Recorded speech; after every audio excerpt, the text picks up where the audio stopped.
转眼就到12月了，不到1个月，2026年就要来了。为了记录过去的这一年，我萌生了每年做一本记忆日历的想法。它既是新一年的时光刻度，又镌刻着上一年我们的美好瞬间。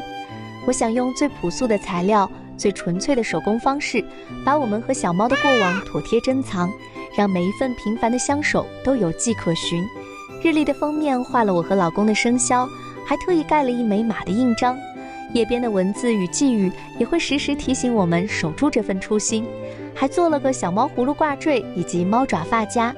一本新日历，旧的往事碎片串联起一屋两人两猫相伴的岁月，寓意着新旧交替，年复一年。一本又一本的日历也让我满心期待，下一本里又会记下我们怎样的故事呢？